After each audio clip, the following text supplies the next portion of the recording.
or welcome to being a new compliance officer and giving you some tips and telling you what you need to do. And so the tips are, and we could pull that out. I could let Miss Kean print that for you so you could have that copy. Again, you have to like to read. If you don't like to read, this is going to be very, very difficult for you. It's very, very comprehensive. And it's no operations manual that you could go through and say press 1, press enter, go to screen 2, and that's how you do it. There's no process on how you do it. It's decision based. And if you're not good at making decisions, then it's going to be even more difficult, or you have to just apply the other senses and read more. You know, in everyday life, a lot of persons have a problem. What are we gonna eat today? Where do you want to go out? Where do we can't make simple decisions like that. So if you find you're the person who don't know what I could wear today, I don't know where what I want to eat. I don't know where I want to go and have fun. Those small things that should help you realize I'm not good at making decisions, or I'm afraid to make decisions. And a lot of people are afraid of decisions because they're afraid of failure. But if you look at the most successful people in the world, they would have failed 100 times and got back up, and then they became successful. And the whole thing is, when you fail, you learn. What did I learn? What did I do wrong? Okay, let me don't make this mistake again. But a lot of times when we fail, we just give up. And there are going to be times when you do make the wrong decision. But you can't give up. You have to find some recourse, try to, I guess, amend the decision that you made or fix it, and then carry on. But if you find that when you fail, you get discouraged and you just want to run away, this is going to be very tough. So there are certain characteristics that you have to have in order to be successful in this course. And then sometimes you just got to do it because you're already here, you already made the commitment, and we can do this, right? And so hopefully, but it is comprehensive. You have to read, you have to do research, and you have to get through it. And if at first attempt you don't do so well, come back and do it again. And we have had many successful persons that came in and said, this isn't my area, I don't work in this area, this is a deeper dive, I find it a little challenging, but I won't give up, and they were successful. Okay, so don't get overwhelmed. You can do this. We can do this, right? Okay, but like I say, you need to network. You have to have a strong network because you won't know everything. And I always use the example as when CRS came out, everybody know what CRS is, right? Common Reporting Standard, right? And this is where if you have an offshore account or an account in the Bahamas and you're from anywhere in the world, we are required to report you to your competent authority for tax purposes. And at the conference, they had lots of conferences, and you can't just sit in the conference and not talk to anybody. You go out, you hand out your card, you make a card if you don't have one, and you network and you get names and numbers. And we found out right up front that morning one bank was being sued because the CRS was disclosing information without consent. And the person said that, I opened my account in 1999. At that time, CRS was not a law, and so therefore I gave you consent, right of consent, for stuff at 1999. Anything after that, you didn't have the right. And so the Italian, they're suing Ansbacher, the government, and everything. And so the lady at Ansbacher was able to share that with me. I was able to go back to my institution and say, listen, we need to let our legal team ensure that our forms have right of consent to these new laws. We can't just, CRS allows you to, if the person doesn't fill out the CRS form, use your KYC that's on file to report this person. Right, and so the law says that the customer doesn't even have to give consent, right? But will it stand up in court? You see? So it was knowing that, I was able to go back and make sure that our forms were up to date and apply pressure to our relationship managers. Listen, make sure that the client fills out these forms so we are not liable, because being sued, I know I was at Royal Bank Trust. I was with Royal Bank for 16 years, and we were very successful, but we closed. Royal Bank Trust closed because we were being sued. Okay, we were being sued by the French government, and that we just closed. Very successful business. But, you know, the reputational risk for the entire Royal Bank was too vast, so we closed down. Okay, so it's good to network. It's good to have somebody to leverage on when you do make a decision. You could get as much information if you have to make a decision for IT or credit. You could call a colleague, listen, because you know that's very, we probably used to like operations and perhaps trusts or private banking or risk, but when we have to make a decision for the IT department to ensure that they are compliant, that's a little iffy, right? So we want to call at least three persons to, hey, you have this, you work in the information technology department, give me some information about it. How do you handle this? You want to be able to leverage off your network and call in favors and get some information, and so you can make a sound decision. But with your limited knowledge in, say, credit or IT, what do? You could pick up the book and read it. You could go and do your research. But sometimes you need the what's happening in everyday life and what's currently happening in the institution. And if you don't have a network, if you don't know anybody, because you're too afraid to approach anybody at these conferences, or you're not a part of any clubs or groups, what do you do? Okay, so the networking ain't only for socializing. You know, I know this doctor, I know this lawyer. No, it's for you to call in free favors. Okay, and it pays off because, again, when I was at Royal, my legal fees were like $20,000-$30,000 a year. Because every time, you know, and I always say this, when I call the lady and go, they say, "Hi, Miss Bullet, thank you for calling. It's 2:30." And when I hang up, it's 3:45. Y'all know what that means? Okay, $500 from 2:30 to 3:45, right? And afterwards, I was to another institution where just as I came in, legal was walking out. But of course, I got all our numbers. And so I was able to pick up the phone and say, "Hey, girl, how you doing? What you doing this Saturday? Blah, blah, blah. Let's get a coffee, whatever." But by the way, how do you do this situation? You know? What's your exit strategy? You could give me a copy. You could, you know, stuff like that. Otherwise, that'll cost me $1,000. Because the phone call costing $500 and ask for a copy. Oh, I need a template. You know, so I could implement this. That's $1,000. If it's coming from PwC or Deloitte or what have you, the same risk, if anybody had the opportunity to read Chapter 4, the same risk assessment, because it's always been in place but not enforced. When we brought in Deloitte to say, "Okay, we've never done this before, can you do this for us?" Deloitte said, "Of course." $80,000. And we only had $1 billion worth of assets. So what you think about like the Royal Bank and the Scotias and how much you think they would have to pay PwC to complete this risk assessment that we could talk about today? Could you imagine? And $80,000 ain't even one of our salaries, right?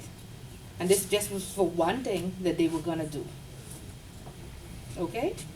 And remember now, in private banking and trust centers, they hire us, so they trying to hire persons that are savvy, that can do these type of things or can learn how to do it to avoid all these extra costs. This year bonus that you're giving to PwC. Because after I pay $80,000 for a risk assessment that was due by June 22nd, how much bonus you could get? Your whole department, right? So it's best that we come together, get educated, network, ask questions, because with Deloitte did it, $80,000, we submitted it, notice an error, send it right back. You think Deloitte say, "Oh no"? They say, "Oh yeah, send it, we'll correct that error." Send it back 5 times. So if Deloitte could get $80,000 and send it back 5 times, why can't you? Trial and error, right? Nobody knows how to do it. It wasn't being done. We had a conference at Central Bank, the chair, this bank supervision, I think head or whatever he is. He came and he said, we said, "Give us a template." He said, "No, y'all are very savvy. Y'all are the experts. Y'all create your own template, because what the recommendation 1 says, assess the risk in your financial institution, and then do what? Put controls in, document it, and then put controls in place to identify the risk or to mitigate the risk. This is why I'm harping on chapter 1 and recommendation 1, because now we're in chapter 4 and we're still talking about recommendation 1. Right? Anybody read chapter 4? Anybody? Okay. So let me do this, or we can do this at the end. So what I can do is give you all back your papers morning, right? Because I think everybody will want it back, and you all do it as a homework. And I will give you all the points as a homework, because if I do it as an exam, it won't look so good. Okay? But I want meat now. Y'all give me the share, y'all just like the Bahamas government in 2000. Y'all give me the share and no meat. Okay? So I will make sure I have meat now. Okay, Juanita, you get that? Juanita? No, I didn't get that. Hi, how are you? You were breaking up. Hi. Oh, okay, you got to the homework? Yes, I emailed it. Okay, you did? Yes. Okay, great. Okay, Yes. we're just talking about recommendation 1 right now and what we did in the past. Okay, so at the end of the class, everybody have their homework? Yes. Everybody. Okay, and did you find that the homework helped you now? Anybody else? Still out in the wilderness? Come on, this the time? Everybody on track? You out in the wilderness? That's all right, you fine. You'll get up to date.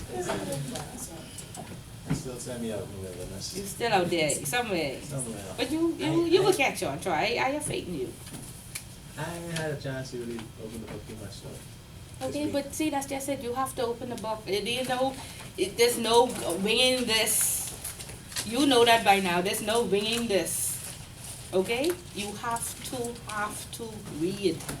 And so if we have to use the class time, I cut down my stories, Sicily 1901, and we reading this book, because it's the only time you all just read.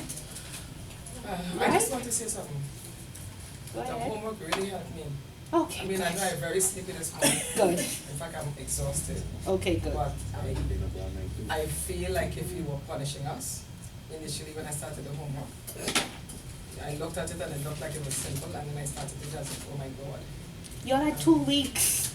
2 weeks. If you take out all the nights that I had no power for 7 hours per night by the Okay. I didn't have 2 weeks. Okay. I all right. only had 1 week. Okay, all of us. She said all she of did a us. very good point. So, and I take responsibility for actually underestimating how much work it was going to take Okay. to get it done. Okay. And I ended up having to do a lot in a short space of time. Okay. But it was beneficial. But it was super beneficial. Okay, great. And so now I'm going to give you back your exam. Which And that you took last week. The quiz. Don't say Yeah, exam the like quiz. something. Yeah. Yeah, I'm going to give you back the quiz. And I want you to put that same meat in it, because I can mark it Okay. and I read it, all of them, but all of them need some meat. And a lot of them had good information, but too far-fetched. Okay. Okay? So the questions aren't answered. A whole lot of points, but didn't answer the So we're going question. to use the same approach that we used For the homework. Yeah. Yeah. Okay? So I'll get that back at the end of class, and then I'll also collect the homework. Okay, so we good? Alright, so just let me know what else I can do to help, and let me know what else you need. Okay? Okay, so chapter 4. Who read chapter 4? Nobody? Okay, B. You don't understand chapter 4? know it's with space, yes, but in the book. Uh-huh. it just. Okay, so let's go, let's talk about chapter 4. Let's go back to chapter 1. Hold on 1 second. Read the first page of chapter 1, recommendation 1. Chapter 1. Read the first page. Chapter 1.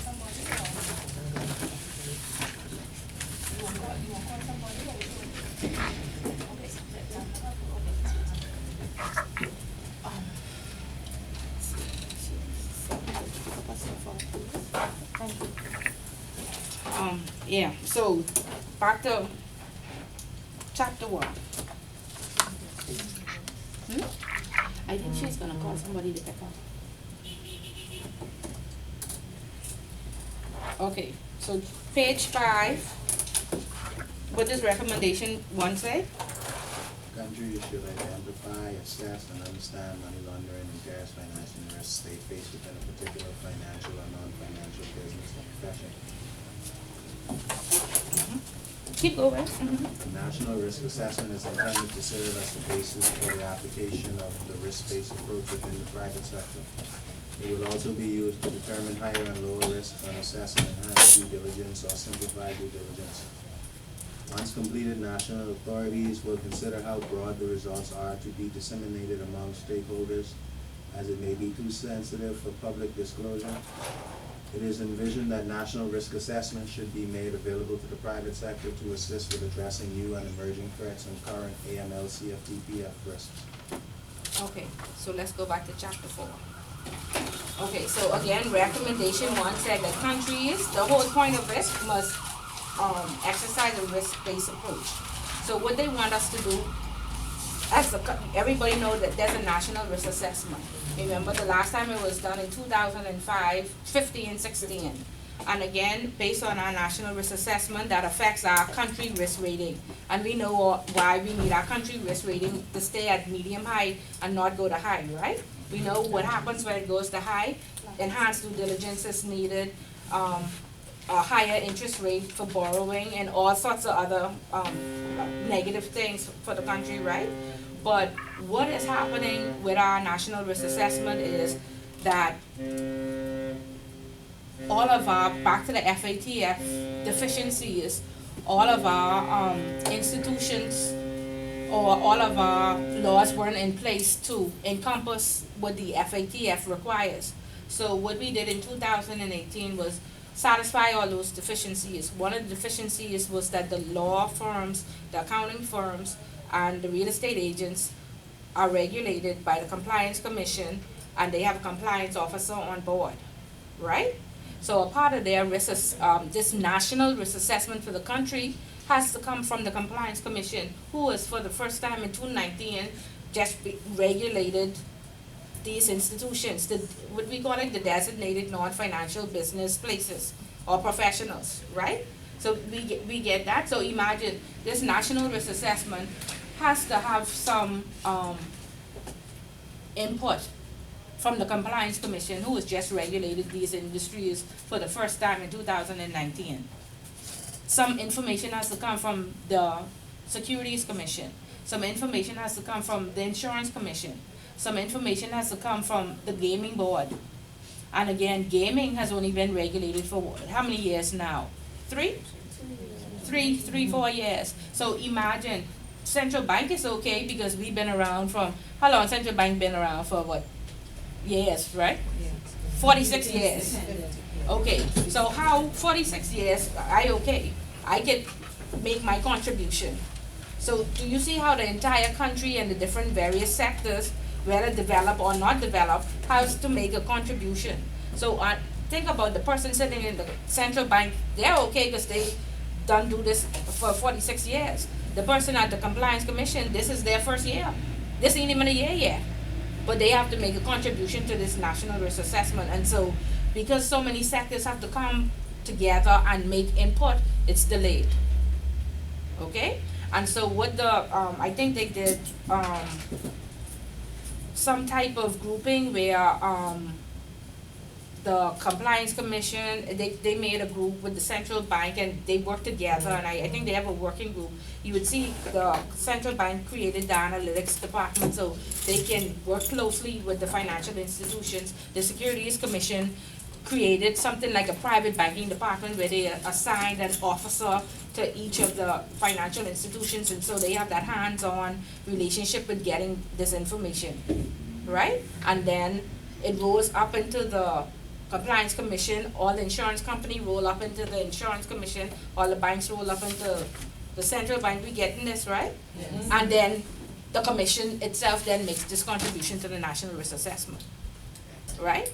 Now, central bank that's been around for 46 years said that, I think they said after 120 days, used to be, this was the old rule, 120 days after the start of the year is when your risk assessment is due.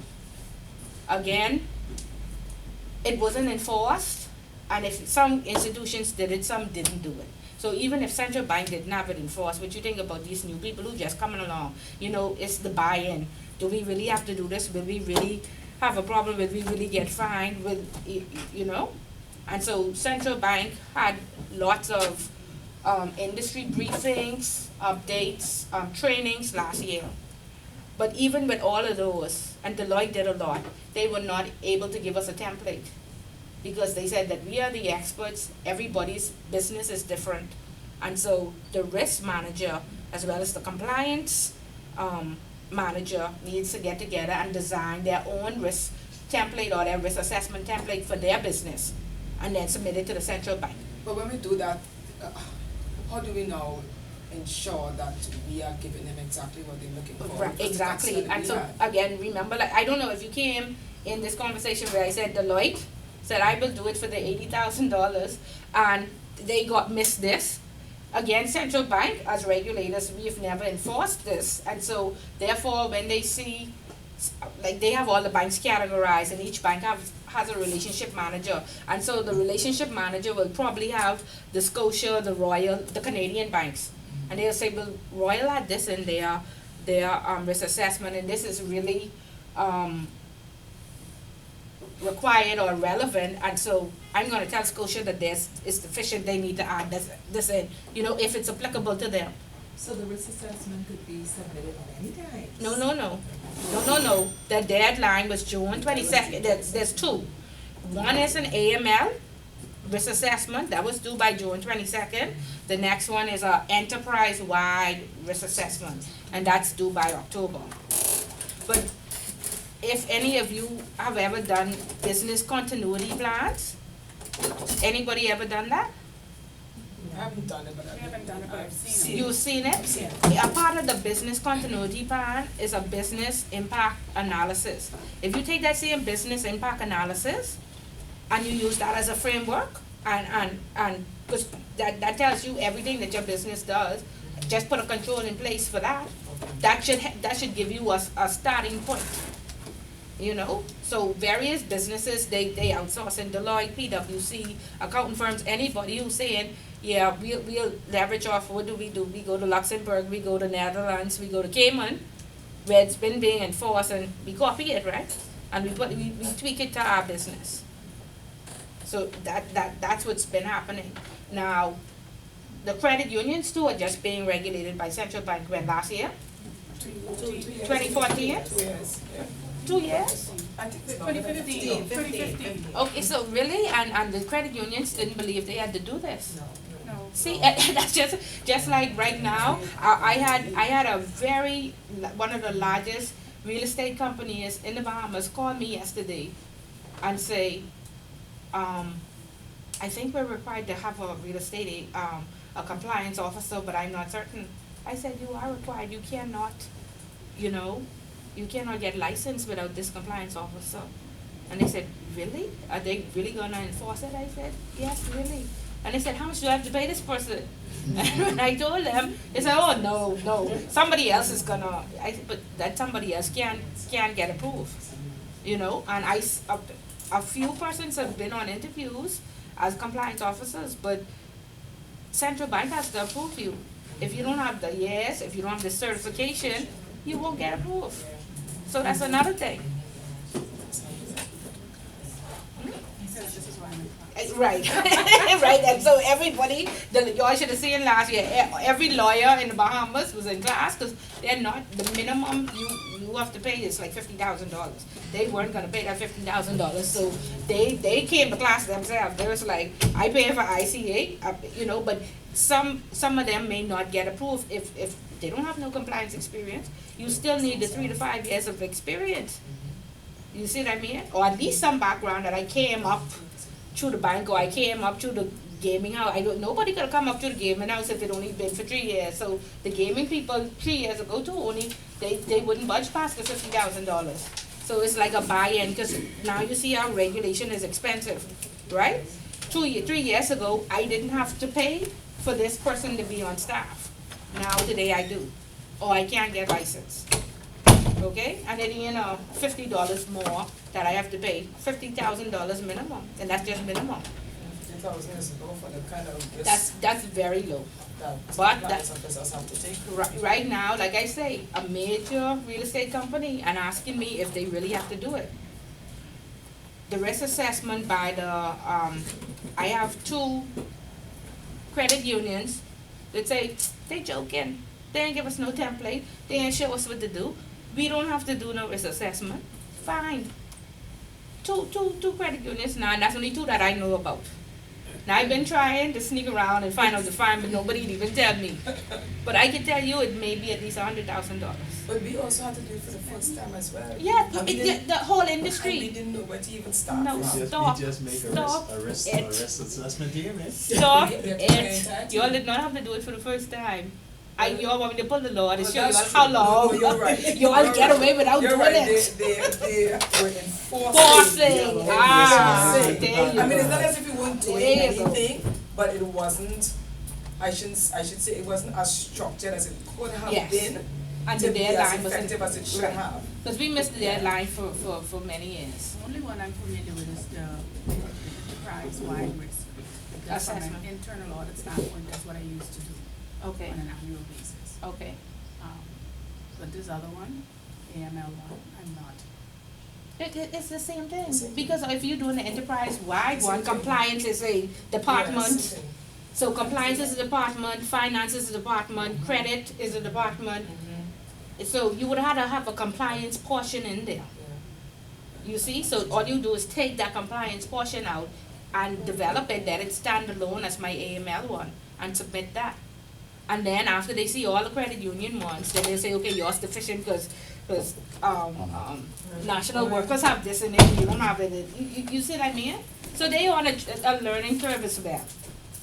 But I was very surprised. I mean, no, I'm not, because for many years it wasn't enforced. It should have been done. It's enforced now, and they have fined 2 credit unions so far, and God knows how many banks. So you would decide if you would take that $80,000 and pay it to Deloitte, or you will pay it to the regulator. And I think this assessment, once you get the initial framework in place, you could use it for at least 3 years. Do you know anything about it? At least 3 years, right. And you can just, if you get a new product or service, you add your new product or service to it, and you just keep it updated. Has to be reviewed every year and submitted every year, until they feel like you're operating sufficiently. But what do we put in this risk assessment? We understand where it comes from? Where it come from? Recommendation 1, saying that the countries must assess their risk. Then they pass it on to the financial institutions, right? And then we put it into our law, right? The FTRA, I think it's section 5, that makes it a requirement. And then your regulator then enforces it now. So anybody who didn't hand one in by June 22nd get a fine now. And what I know from the regulators is they charge you $100,000 and then say $500 a day till you submit it. So they know, you pay that $100,000 fine and then leave it. It should be a daily fee added on to that $100,000 until you submit it. There's no possible extensions that you can ask. Sorry, I didn't know that. You know, In Miss, the past, in the banking world, you always had extensions. it's So to an now this extension is- to an extension. These laws been in place from Extension. 2000. It's been around as opposed to doing what it's supposed to 2000. This is recommendation 1. do. Yeah, but, Think about it. Think about it. So the Bahamas government is gonna be really rich this year. If y'all don't do what you're supposed to do, yes. Yes. And see, nobody believes they have to do, and this is what happened. There's something, an acronym that I use, it's called KUBA. It's knowledge, understanding, belief, and act. Right? And think about the new compliance. Perfect. All those people from the law firms who were in my class just a few months ago, they were just getting the knowledge. They didn't really understand, it was they finished the class a little cloudy, okay. But they didn't believe they had to, they didn't really mean I have to do this. And then they act, when they reach December 31st, and they go down to the licensing authority, and they said, where's your who's your compliance person on board, and where's your risk assessment? And then they can't get licensed, and they feel like, too bad, they ain't gonna know I get licensed anyway. And then what the competent authority could do, oh, I sending out inspectors. Okay, and so I don't think they're gonna be, we've been lenient for how many years? It's 19 years. I mean, how much more time do you all need? How much more? Another 19. Do your work. Do your work. Okay, so we understand risk-based approach. We know when we say that, what is a risk-based approach? What they asking us to do? To look at the risk appetite of an organization or company. Okay, what the risk appetite is? I like chicken, I like fish, I like pizza. I know What it is? well, your company is to money laundering and the risk involved. Okay, Like so, their policies and procedures and Policies, controls. And the rates, whether it's conservative, okay, so central bank guideline says that if you offer certain services, you pose a higher risk, or you're more susceptible of anti-money laundering and terrorist financing, right? And these services are, if you offer accounts to pets, right? If you offer corresponding banking services, everybody understanding what corresponding banking services are? If Yes. you send wires through like a US bank, or any bank internationally. What else? If you offer bearer shares, right? Everybody knows what a bearer share is? but I thought you couldn't do that anymore. I thought No, it was- the Bahamas does not offer bearer shares anymore. And so if me as a Bahamian had an offshore account in Switzerland, Switzerland would not be able to, I would have to regularize my shares, and they can't be bearer, because the Bahamas no longer offers bearer shares. So if you have a Panamanian company that has in its memorandums and articles of association that it can issue bearer shares, Used and you to, manage now. Panama this year stopped. So what we had to do this year is we had to get all of our Panamanian accounts and send it out to the customer and say, you have to regularize, you have to update your memo and ours. Panama even if no they don't longer, actually, even if the company you have has, the proper shares, because it's in the memorandums and articles of association that has to be there. yeah, because the allowance is there, right? They can change it at any time, right? Yeah, so Panama says our clients or our citizens, we do no longer offer bearer shares, just like the Bahamas. We no longer offer bearer shares. So if there was an offering in your memo and ours like this, even though you have, what is it, preferred shares or regular shares, registered shares, you cannot, you have to change it, you have to update your memo and ours to remove that. So we had to go out, we had to see who was from Panama, call them up on the phone, look at their memo and ours and see if it was registered or bearer, and tell them you have to regularize your account. Yeah, right. So if the central bank comes and reviews our company documentation and finds that not corrected, that could be a fine. Yeah. From central bank and from Panama. So the value of the shell, so that means. Depends on the shell. I don't know that much detail about it. Is it converted because there's more bearer shell? Do you convert it into some type shell or that just have no value after that? I don't know what they'll have to do, if they'll have to close out the company and start over. There's a new act out as well, where something is going on, because I see a lot of a lot of people advertising in the paper that if you had a company under some other law, I have to do some research on it to think about, to speak to it correctly. But if Panama this year stopped using bearer shares, issuing bearer shares, so you had to go to all your Panamanian accounts and tell them to regularize their account. Or you have to say that we are gonna close it out, so you give them a certain amount of time. Now, even though the Bahamas does not issue bearer shares anymore, we still accept accounts that have bearer shares from countries that still offer it. So, Guatemala, right? Switzerland, anywhere. That still, if their country say we issue it, the Bahamas still accepts it. But we go to our central bank guidelines, and what do they say we must do? If you do have an account from one of these countries, there must be a letter of undertaking from the nominee, and you all know what a nominee is, a person that holds the shares in trust for you. So there has to be a letter of undertaking from the nominee, there has to be a nominee agreement, and then there has to be a letter of undertaking from the beneficial owner of the shares. So that's 3 things that you need if you do open an account for a person that has a bearer share. Why are we talking about all of this? Central bank says assess the risk.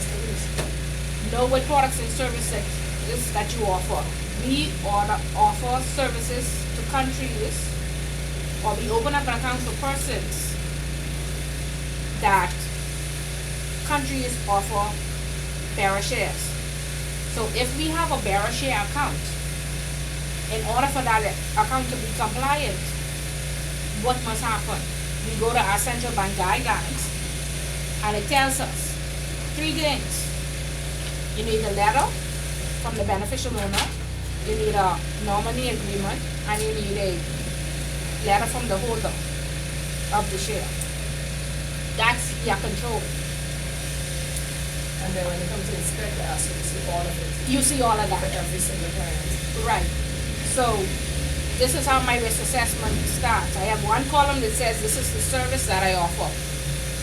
PEPs, yes. Bearer shares, yes. Correspondent banking, yes. How are these services rated? My next column, high, high, high. It could have been high, medium, or low if it was another service. Right? My next column says what control do you have in place to mitigate this risk? I have these 3 things: the letter of undertaking, the letter, the nominee agreement, and the letter of undertaking from the nominee as well as from the beneficial owner. So do we see what the control is? Okay. My next control is these type of accounts will be approved by the board or the compliance committee, or the compliance officer normally approves the account opening, but not my high risk. My high risk will be approved by the board. So we see that that's a second control, right? What's another control that we can put in place? Central bank, again, we need to read our guidelines, says everybody who works in the wiring department can not only have this AML annual training that the whole bank is required to annually 1 year training, right? That's a requirement by law. Statutory requirement. However, the persons in the wiring department has to have more training. So if we offer corresponding banking services, the people in the wiring department, I have to document their training log that they got trained every 3 months or every 6 months. That's another control. Because I realized that when we did the last inspection, we had a lot of emphasis on training for almost every department. Yeah. Trying to determine exactly how frequent you do training of the staff. And I guess of course that is directly linked to the business itself. I mean, you have people doing things and they like being kept abreast of what is happening, then you put the organization at risk. And so there are like 3 or 4 statutory requirements. One is training. We learn this in intro. Next one is record keeping. The next one is the MLRO. Reporting, right. He was asking this, the board, we saying the board was some, The AML compliance committee, like the okay. institutions create like 3 or 4 different committees, yeah. When you risk assessment, do you have to do any external risk assessment, like any audit or anything that also, like, if you like a back of it, something, like if you spoke to No. the client? No, okay, that's 2 different things. Your risk assessment is I am identifying the risk and I documenting my controls. That's all they asking you to do. Identify, these are the products and services that I offer. These are the controls I have in place.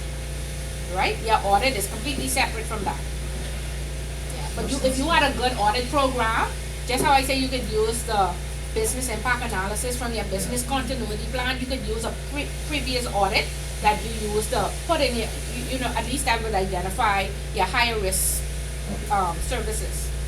You know, so there are a lot of tools that we already have in place that we can use and we just combine it. Right? For the gaming houses, I had 3 persons in my last class and they said they had like a 1-pager because really they don't offer all the services, it's just like one service that they offer, but they still had to do it, right? And their one was based around account opening. That was where their biggest risk was, account opening. And our control is that we ensure that we get passports, NIB, and I think proof of address or what have you. And then that account is not opened by the person, the preparer, there's a checker. And then compliance. And so that's how their risk assessment was based on what's happening in our account opening process. Right? So you identify all functions, all services. What else? Let's just talk about the compliance one. So we talked about the high risk. We get the high risk. We get the high risk? We understand? Okay. So what else from a compliance standpoint would be on your risk assessment on the compliance? Juanita, you have any input? I don't know if she can hear me. Juanita, any input? I can hear you. Yeah, from the compliance standpoint, what else would be on this list, on the compliance? Let's think, what else compliance responsible for? STRs? STRs? You're breaking up. You're Okay. breaking up. But you can hear me? Yes, I can. Okay, good. Okay, so STRs. What would be, so when I put that on my control, and again, we get to a control library is now what we call it. Remember, we have 4 columns already. The first column was the service or the function or the product. The next one was how do I risk this service or product or service, product or function. Is it medium risk, high risk, low risk? And then my next column is this is my control. And then you can put the next column, who is responsible for this? And then we can group it by departments because remember now, this is just AML. Later on in October, what is due? Enterprise-wide. So you might as well do everything one time, and of course the compliance one, you take that out and that'll be your AML risk assessment. Right? So under compliance, STRs are our responsibility, right? Dormant accounts are our responsibility. Account opening. Right? So what are my controls in place for dormant accounts? Who is responsible? What's the risk involved? A lot of because there's no activity, a lot of people steal. There's a lot of fraud that happens. People target. I watch in this account. I can take 1 cent from that every day until I take $500 or they do all sorts of stuff. And you would find that when you do audits, this is what you do. You create a scenario. What is the possible fraud that can happen on this type of account? Lots of people steal. Fraudulent documents because no activity happening over those accounts. Right? And or people die and so they just say, oh, but you never know. One person took $9 million from a dormant account because the system didn't have any flags. And then when we went to look for the file had walked. So it was very hard to trace that person. And so what do? For dormant accounts? We lock them in the system, we freeze them. That's my control. We have them in dual custody, meaning we have them locked in a cabinet and two persons have to have the key to get inside. What else is a control? I have to send this money to central bank in 7 years if nobody calls. So the board will, or every month I prepare a report to the compliance committee and I let them know this is the number of dormant accounts that we have. So the compliance committee will ask me, last month you had 6, now you have 4. Did the people call? What happened? You didn't just close this account out and the money walk out the bank, right? I'm not the customers if they want to renew their ICE account. Right, right. So we understand the premise of the service or the function, the responsibility, what my control is, and then this has to be documented. Right? Because when audit comes in, and this happened, audit came in and said, give me your Bible, what the Bible is. Policies. In particular, your AML policy. In this AML policy, it tells you what the risk appetite is of this business. This, we say we don't have a risk appetite for PAPs.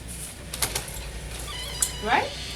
And then we give a schedule of accounts, and we have the government of Antigua on there as an account. We have the government of Africa somewhere, or the government of Israel. But we don't have an appetite for PAPs.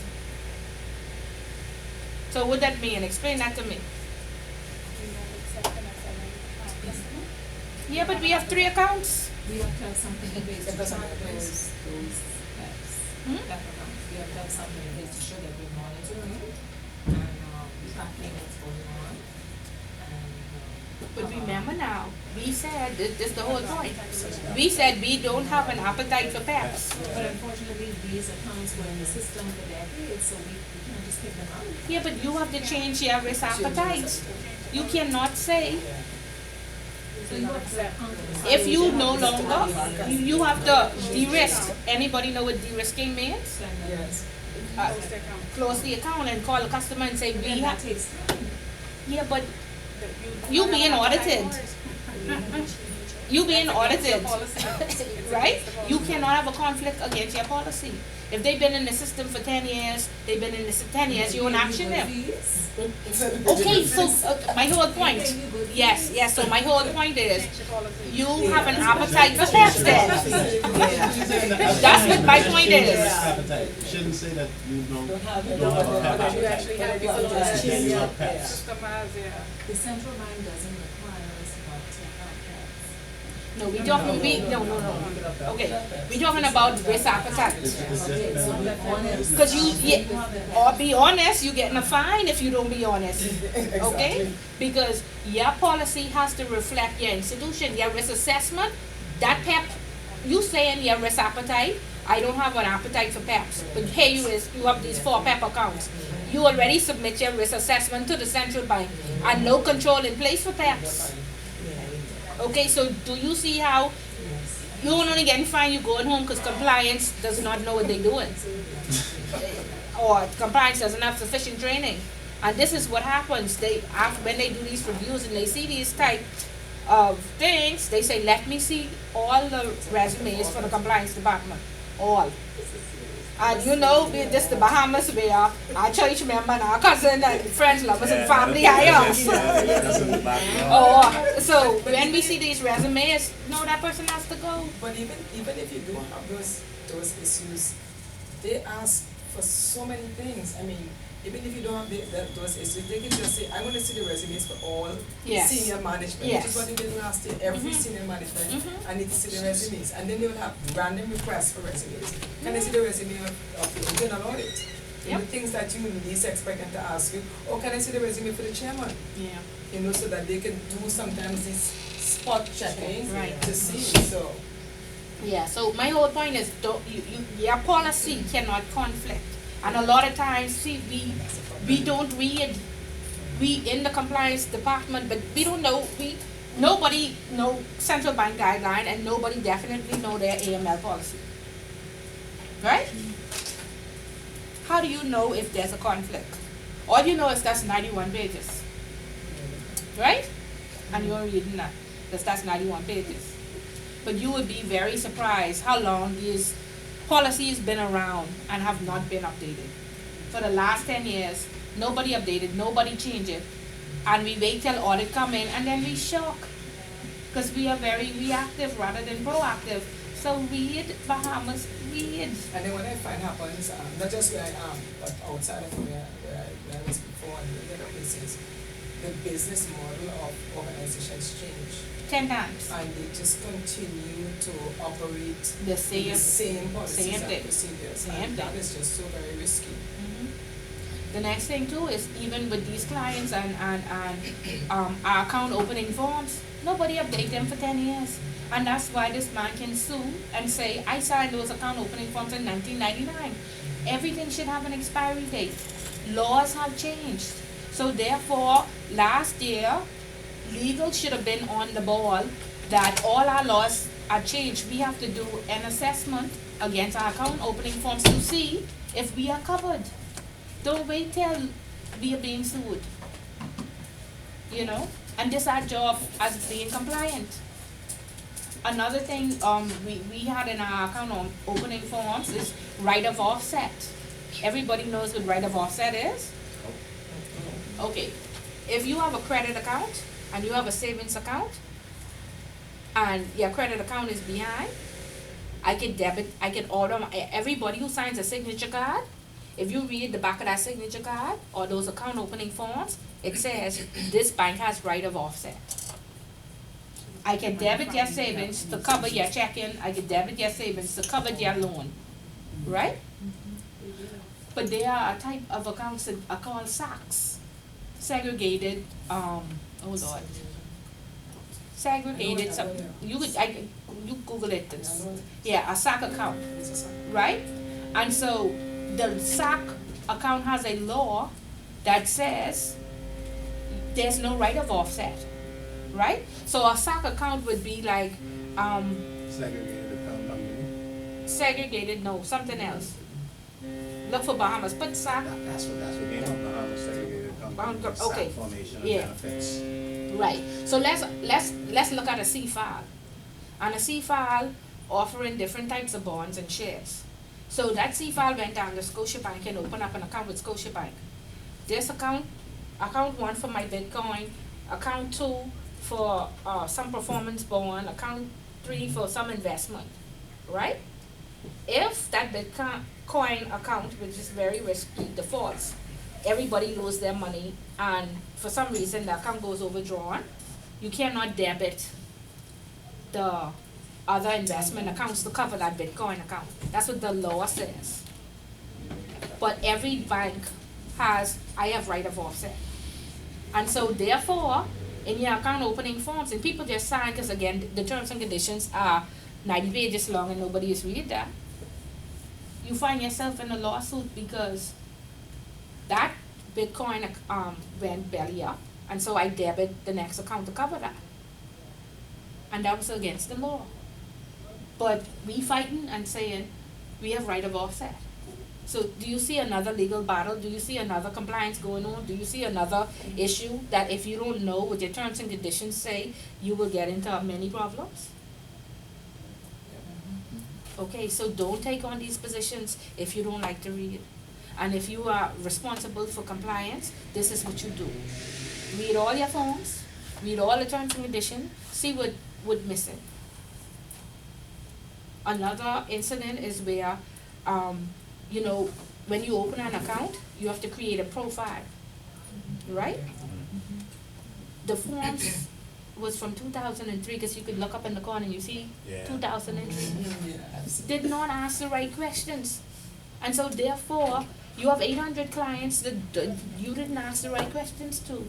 And so therefore, when you come and try to risk rate these clients, you don't have the information because you never asked. And that's the risk of using forms from 2003. When you see these things, you have to correct them. Or you have to make sure that that department becomes compliant, or else you have a problem. Because you as compliance, you cannot tell central bank, oh well, this would really happen, this affect the whole bank. You go no, you are there to make sure that the bank is compliant. You are there to ensure that they do what they are supposed to do. You is the gatekeeper. Right? So if you in this position, go back and look at all these things. Or if you ain't in this position, go back and look at all these things to make sure that your company is not liable. Because if they become liable, that's your salary, that's your bonus, we gotta let 400 people go because we have $1 billion fine to pay. Or we being sued or whatever. Like I say, Royal Bank is very profitable. But because of the reputational risk, and we would have been in the papers every day, the French government suing us for this, that, and the next thing, we just closed out and invested in capital markets that was profitable as well. But 40 people went home. Right? And so this is how you working every day. You can't just show up and say, okay, well that ain't really in my job or whatever. Compliance is everybody's business. Right? It's things that they don't see, you would see. It's so comprehensive, everybody has to chip in. And you can't, like, everybody dumps everything on compliance. No, if you're the operation manager and you're responsible for forms, it shouldn't be the compliance that have to come and tell you your forms out of date, that you're not asking the correct questions. Right, legal didn't check these things since all the laws updated in 2018. We'd like legal sign off, and nobody pushing for it, right? Because there's too much work and nobody have time. Until we get fined, until somebody goes home, until audit comes, until central bank say, send me the resumes, then we will react. But this is what we're being paid to do every day. Right? So do your jobs. And keep your jobs. This is how you keep your job. It's a lot of work, yes, but everybody have personal development or goals that they have to achieve for the year or what have you. Make this one of your goals.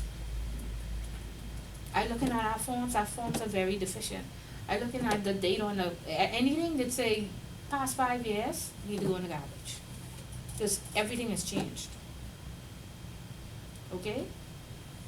So think about it. And start making suggestions. Drop it in the little suggestion box, or to protect yourself and to protect the company, because if the company lose, you lose. Okay? It's got very sad.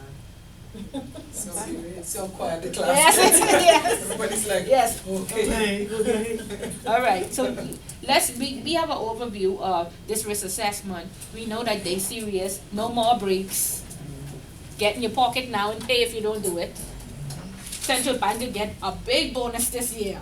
Everybody at Central Bank happy because we get $1 million worth of fines, right? So there you go. Okay, so let's read.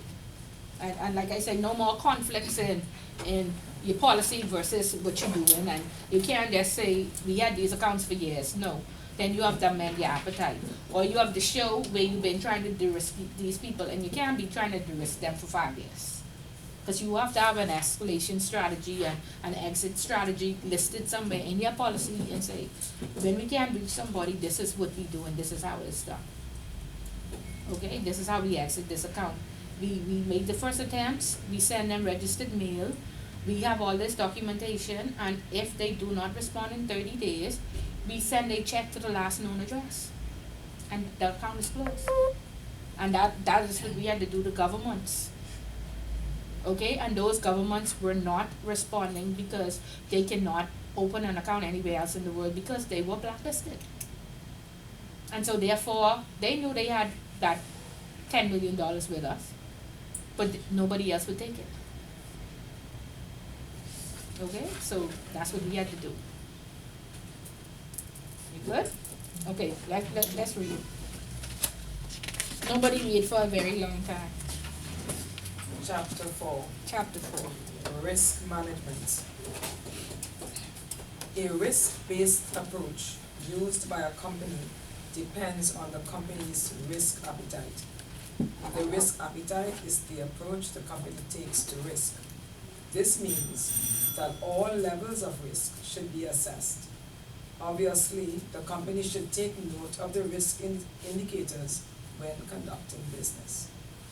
In determining what an appropriate risk-based approach is, the company must take into consideration the relevant money laundering, terrorist financing risk.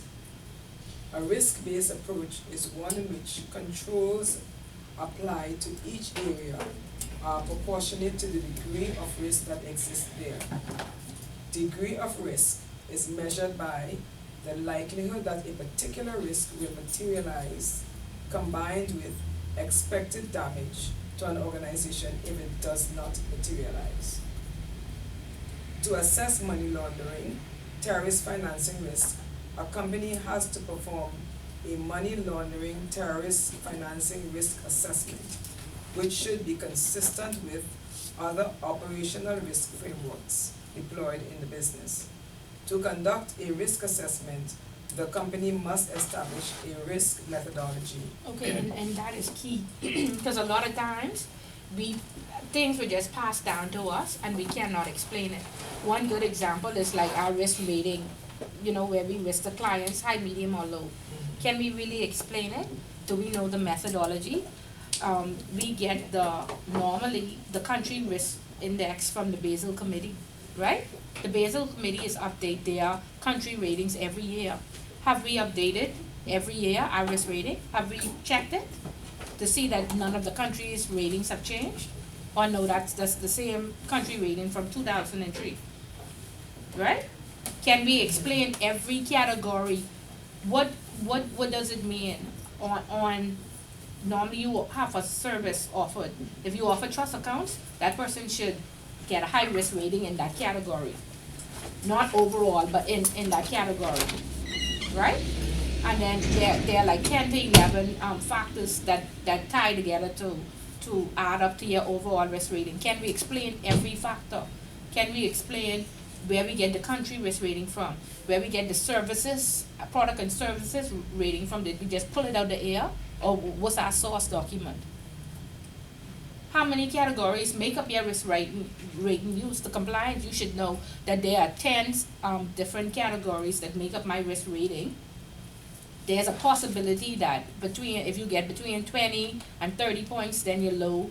30 to 40, do you know this stuff? Can you explain it? If you are compliant, this is what the methodology is. Explain to me how this works. And do you know that if you sit down with compliance officers and you ask them the methodology, they cannot explain it. They do not know. And this is a document that belongs to them. And that's just across the industry. Yeah, they don't know. They don't know where this information coming from. They don't know who risk rate the trust account is high and why. I think that is the culture. You just accepted what was given. Okay, don't do it any longer. Culture has changed. Yeah. Yeah. It's been long enough to see that. Yeah. So the methodology, understand the methodology. And you will find that this is something called end user computing. That form been in that system for 10 years. All kind of microbes and different stuff done in that, and that ain't even calculating right. But you weren't even allowed to question. You had to accept that. You better. Now you're allowed to question. Okay. See, this is new. Yeah, but you just accepted that's what you were taught by your supervisor and you did it. yeah, but don't do it and don't teach anybody else that way. Yes. That is That area is methodology. You must understand, because when you're given a board review and they ask you a question, you stand up there and you can't even tell them where do you get your country ratings from. When last did you check? When last was it updated? Okay, because even the board now is accountable. The board is required to have training. They put out all kind of guidelines just on the board. So the board is not to sit there anymore and just listen. No, you have to test these people's knowledge and make sure that they understand what they are doing. Because half of the time, we just don't even understand what we're doing. It's been passed down. When we go to read, the reading is conflicting to what we learn. And then we never change it. We just accept, that policy a little wrong. No, it's completely wrong. And nobody just bothered to update it. Stop all these things. Because you will be going on. Okay, and so this is how you avoid going home, by understanding, this is my position, this is the methodology, this is how it works. This affecting 800 clients and I can't even explain it. I don't even know. If a client come in and asks you a question, the first time you go and even look at it, so you could understand it and you say, oh my God, this is wrong, our risk appetite say no PEPs, we have 4, this is it. It's too late. Put this as a goal. Review and revise and at least document, and even if you can't get these things changed, at least have an email that said, I sent this to my manager or I told them, and so I shouldn't be going home with them. That's part of social. You see what I mean? Okay, so that methodology is very crucial in everything that you do. Understand, and guess what? You offering training.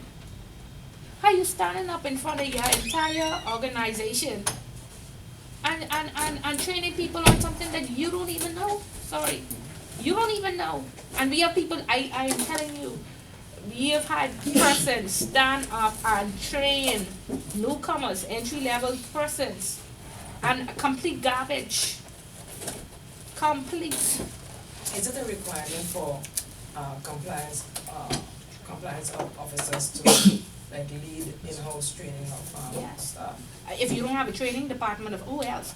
Everything that you don't have will fall on that compliance person. So therefore, when you go and negotiate your salary and negotiate your staff, know these things and list them, because the banks won't tell you.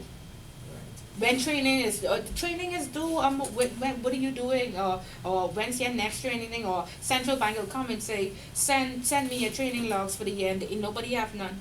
Oh, they come into compliance. They do So, ask for that. yeah, so document, when you go on these interviews, you ask, do you have a training department? Because HR could say, of course, I don't have the knowledge to do this, and they can push you, or, So all these things become your job when the bank does not have, like a risk department, then risk belongs to you, right? So go into these positions with your eyes wide open, because it's a lot of work. You can do it though, but you just have to be organized, and you have to network and get some tips, so you know what to do, and not get the wool pulled over your eyes. Okay? But understand those methodologies. And again, that's a good question to ask too. Do you have expiry dates on your forms, on your policy and procedure? Do you this and that? Because everybody who can write a policy and procedure, guess who gotta write it? Guess who gotta help them? The credit department will come and sit down and say, I don't know what to do. And so now you find yourself as compliance writing a whole policy for credit. And you gotta get on them, because you are to make sure that they are compliant. They have you doing it. Yeah. So you're really getting on yourself. Okay, so these are the type of questions you ask. Because policy and procedure, that's a whole job itself. Okay, and compliance partner, you have to write all the compliance ones. Then you have to read all the rest of the entire company, and give your input from a compliance perspective or from an AML perspective. And you end up doing the whole thing, because you're giving the input for the CEO, for risk, for everybody who can't do it, they leaning on you. What does compliance say? Oh, compliance said it's okay, we'll sign. Okay, so if you know your policies and procedures out of date, that's a department, you need a person. And they have to be risk rated. AML ones, of course, they are high risk. They have to be updated every year. You shouldn't have a lot of changes, because laws don't change that often. But if you offer in new products and services, your policy along with your risk assessment has to be updated. So the methodology has to be understood and updated every time you make a change. Then you have to offer training. Okay, and that's a job within itself. You have to separate compliance with AML. Don't take on a position where you do both. You will be overwhelmed. AML is account opening, all the triggers every day, because really, those triggers, 90% of the time you get a false negative. That means it wasn't correct. This is not a money launderer or a criminal or whatever. But you have to investigate that. You can't sign your name off on that trigger and say, oh, that's a false negative, unless you would have investigated that previously. And not many companies or persons do the same transaction over and over again. Like, I noticed CFAL, I noticed their Bitcoin account, every time it could get a hit. Yeah, I don't investigate that. But those triggers, opening up accounts, what else? What else will fall under AML? training, all of that, that's a job versus regulatory, central bank on the line, Securities Commission on the line, this risk assessment that has to be done, AML, then enterprise-wide, what else? All these surveys that now the regulators sending out, everything is being enforced. Policy, that's a different job, so you will find, if your compliance and your AML is combined with your risk, you will be overwhelmed. So be careful when you take on those positions, because what you will have to do is, I am the head of compliance risks and AML.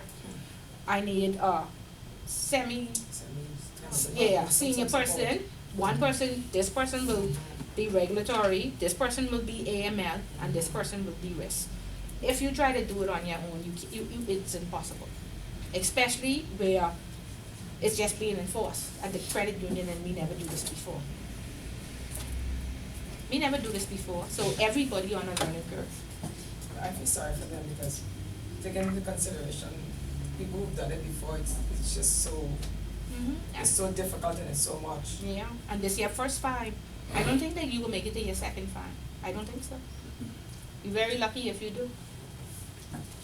And there's only one area that you could be fined for. All the other requirements, because central bank also updated their administrative and monetary policy, where there are submission dates for all sorts of stuff. There are at least 25 submission dates. You have to submit this by this date.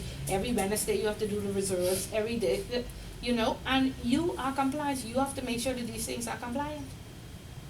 You have to make sure that that person every Wednesday sends the reserve amount, if you have $B holdings, to the central bank. Central bank can't be saying for 5 weeks nobody send the reserve. No. Or the finance department never ever does all their statutory filings, ever. And the finance, they have all the limits, so they just laugh at central bank and say, oh, they only charge us $250 a day. So we could pay that. And tell auditor that, we say, oh no, you have no limit for statutory requirements. You will not pay. They let that run up to $5,000 every time. But we spoke to central bank and they were supposed to raise it. I didn't check to see if they raised it, because if the finance department laughing at you only charging me $250 a day, because we talking about this a big bank, this a royal bank, this a a little bank. $250 is the limit for the year. You got on right away. Okay, I have a question going back to what we had said previously, the split between the roles. You have AML, account opening, trigger, training. Compliance is the regulatory person with the central bank and risk assessment, right? So you have a risk person also that just mitigates risk? Yeah, bigger companies have risk, because everything is moving now to the risk base, and so it's shedding off compliance so much to say compliance is standalone and risk is standalone, but many companies don't have risk, and so therefore compliance takes that role. Yeah, but that's a completely separate department, especially now with this risk assessment being required, nobody knowing what to do. At least for the next 3 years, you need that standalone person, and then that person can help out in compliance afterwards. But there's a lot. Sometimes it's more than a standalone person, you need a standalone team. Yeah, because we don't do metrics. We don't do sit down and say this job. We don't price jobs, and we don't do metrics. This the amount of time to take to carry out this function. This how many staff, and we always understaffed, overworked, and underpaid, right? And so therefore, in these type of jobs, and I know a very major bank that had like 4 positions on one person, and every time audit came in, audit said, this person is overwhelmed. There's no way for this person to exceed. And what the manager was doing was just at the end of the year giving the person exceed. But that person couldn't be effective because they could sleep to the bank and they couldn't get their work done. That's the truth. So you have to, and you have to tell them that. And you have to prove this to them. And so you have to create your own metric. You have to understand the methodology, and you have to stand before them and explain this to them. And they will still knock you down. But get some help. And then you'll be successful. But if you try to do it on your own, It ain't. You will be overwhelmed and you will just burn out yourself and give up. So, don't do that. Organize yourself, document everything, and keep fighting for your extra people in your department to help you. Make sure those people are trained, because you can't eliminate risk. You can mitigate it. You can have sufficient knowledge that when the regulators come in and they know that you're knowledgeable, or their policies and procedures match what you say, and you could explain it to them, then you're okay. If somebody defraud the bank, you fine. But when somebody defrauds the bank, you can't explain your methodology. You saying be short staffed and they wouldn't hire somebody, and you just have a bunch of excuses, and your policy don't match it from 2003, you're going home. Okay, so to fix the things that you can fix and don't worry about the rest. And just know that you can do it, just organize yourself and do it. There's a lot of things that need to be fixed, and because, like I say, you cannot eliminate the risk. Protect yourself by making sure your form's up to date and they ask the right question. Making sure you get that policy. Do the banks listen to some of the advice that you request for more staff and No, they don't. They don't. But you, that's why you have to be sufficiently placed and pay it to have some say. When you go to the board, you have to come with your metric, because they don't, you know, you have to put this as your goal, and you have to say, I had to make this one of my goals for the year because I'm concerned. Because the policies of, say, 2003, and all the laws have changed, and we don't have legal, and the bank doesn't want to make an investment. And central bank now has heard the cries for so many years, and they say every year we are going to meet personally, confidentially with this compliance officer. Remember, compliance is independent of the business. And so therefore you should have a lot to say, and you should say the bank isn't compliant because we don't have sufficient staff, or because we wouldn't make an investment here, or because one person is overwhelmed. And this is the time then you go in and confidentially speak to central bank and say, listen, these people aren't listening to me, I need you to enforce it. And then you get a letter, hopefully. You know, I've seen it where it's a big bank, and we said, listen, we were acting as an external audit. This person is overwhelmed. They have 4 jobs. This is impossible, right? And we don't know how you're giving this person the exceeds every year just so she would function and feel satisfied with the money. Her work has to be deficient because there's no way, you know what I mean? And they did nothing about it. From internal audit said it, external audit, then on-site visit, they got fined. And central bank's orders was, before I leave, this desk must be rectified. 4 positions had to be made. Okay? Oh, sorry, in some cases they may send senior management home. Yeah, yeah. Because I remember about 7 or 8 years ago, A lot of people. a foreigner, who just Yeah. came and he was gone. I did audits where we say, give us all the resumes for the finance department, or let everybody go. But I'm surprised that so many organizations sometimes gets to the point of being fined, because central bank does not just show up for the inspection. Right. Central bank normally would start requesting items a month or so in advance, depending on the size of the organization. And based on what they start asking for, even if you didn't pay attention to your red flags, you could actually see your own red flags as you start submitting things that they're asking for. That you don't have, that that you you don't lie have. and So say you central, did. I know, central I've bank, been there. central bank inspection is not usually a complete surprise, because more than likely it's, most times it's based on what you've submitted to them. Of course, they will review it before they come. So if central bank is asking you for a lot of things pertaining to risk, and you have no risk manager, you have no risk department, I think it makes a big difference if central bank shows up 2 months later and you still have no risk manager, no risk department, then at least when they get there, you would have been in a state where, okay, we realize that, I'm not saying they will get away, I'm saying they will get away, but I'm saying Let's go back to what I said there are earlier. entities who don't do it. I know it was around a long time. Kuba, remember my acronym? Knowledge. Understanding. Belief. You know what is belief? But I'm They have to saying do this. some people, even if it gets to the point where They know they were supposed to do it a long time ago. The time come and they being requested for the stuff. Central Bank shows up. and How they much years still- we just had? 19? and We had still- 19 I years. don't understand That that. lady in the back. Hey, this is a prime example. 19 years, that lady in the back 19 said we could have years. another extension. Yeah, the Right? extension. Because you have those people who will ask for an extension to an extension to an extension. Well, I that's mean, by true. all People means, you do need, You you can do ask. need some time, but my God, You 19 can years, ask, come on. but they don't budge. when you Yeah, ask. they do, people don't believe we have to do it. I agree too, Ms. Bullock, from a Yeah. credit union standpoint, I've been there like 17 years, and so we've become so, comfortable. Culture. relaxed, Culture. In that we were regulated by the league, and so Mhm. when certain things, we had certain deficiencies, well, they'll just give us a letter. Yeah. Now, we had a meeting on Wednesday, I think it was, and with the CEO, he said, those days are gone. Yeah, but So y'all I don't think believe they it. just, Yeah, so I they know, don't no, believe no, it. I agree with you, we don't, because No. the culture of it, and he also said in the meeting that there were two smaller credit unions, Central Banking, and have now regulated us, the credit unions, that they've asked to close. So it's. Okay, it's so think really, about you, really who, serious. you don't believe it, and you hear upgrading yourself, and think about the people who've been there 20 and 30 years, you can't tell them, Yeah. no, I know this, I got this system, I built this system.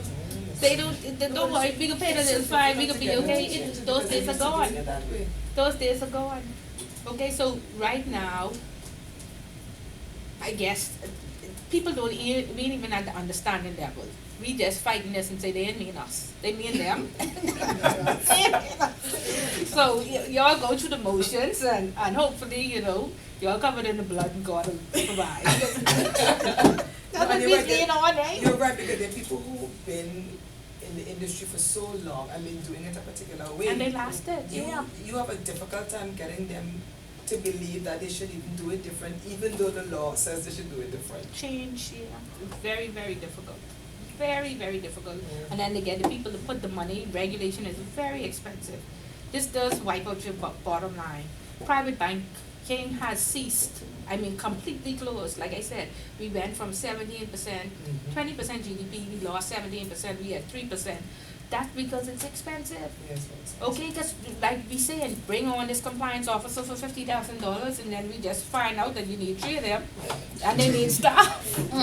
And then guess what? This department don't make no money. Y'all create, like, who come up with this? Like, this have to be somebody in the EU who don't like us, right? And now it's a racist thing, and now we can fight that for 2 years. Till we close, and that's what happened with private banking. When they was telling us this back in 2008 after the crash, we was like, y'all ain't mean us, y'all joking. This ain't for real. And we didn't put this in place, and now we are being sued. Because we couldn't eliminate the risk. Somebody saw that there was and these people they have millions of dollars, they are very savvy. You have people that sitting down all day long hacking. Right? That's their job. In fact, when I was to the last industry briefing that the Attorney General had, not last one, but yeah, the last one I attended, one of the ladies stood up and she said, can we secretly come out to the industry first before we put the laws out online? Because you're saying you're trying to send it out to the public, but the hackers getting it the same time as we get it. We don't even believe we have to do this. So whilst we going through the phases, they done know they have to do it, and they done see this opening, and so before this law come in play, where they could go to jail, they want beat the system, and I know people that have gone to jail. This person was at Royal Bank, got handcuffed. They came and they said, Ms. Bullitt, we're sorry, this person is under arrest for insider trading from CFAL. Person got handcuffed. I call the person, I say, okay, police officers, give me a minute. I call the person and I say, please resign this job. Because you don't know what's going to happen, just resign. He said, okay, I resign. And I said, let me walk him out. I walk him out the door, I let him out. They handcuff him, they take him. I tried to keep the staff from the windows. And do you know he won that case? 5 years later, he won that case because at the time they did the insider trading, there was no law on the books for insider trading. And so he won on a technicality, not that he didn't do it. okay? But it's a good thing. I say, my God, supposed to be telling me fired. Royal Bank would have had a lawsuit. Yeah. I mean, well, yeah, we let him resign. It could have been, but I sure in our policy, if we even have it, that if you get arrested or whatever, or something like that, you're innocent until proven guilty or something like that. I don't know, but it could have been. You never know. Just how we been on that technicality, he could have been on a wrongful dismissal technicality. So you be careful, and then you don't ever know. I was thinking, boy, you never know when this could be me. So let me treat him. You know what I mean? So let me ask a question that might be somewhat redundant, I don't know. Because normally when I'm reading anything, I just skim over anything to do with credit unions. Yes, no offense. They don't want people who have the interest rates, so you better start reading. Only them have interest rates. Because there's so much to read, right? And I'm just being honest here, right? But Not y'all, but No, they not are. y'all. They not that one. Exactly. Two of them, yeah. But You do the research. But my question is, with all of the changes that has come into play, of course it makes us improve the way we function.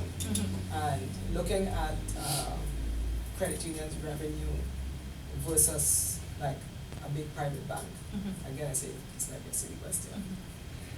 All of the changes that we have had to put in place and implement, every single thing at exactly the same level and requirements and everything, the credit unions have to do as well because they're The law firms, the real estate, and the accountants. But if I said that's so kind of difficult because when I look at how big private banks, some private banks are struggling to have compliance persons. $50,000 is a joke, by the way.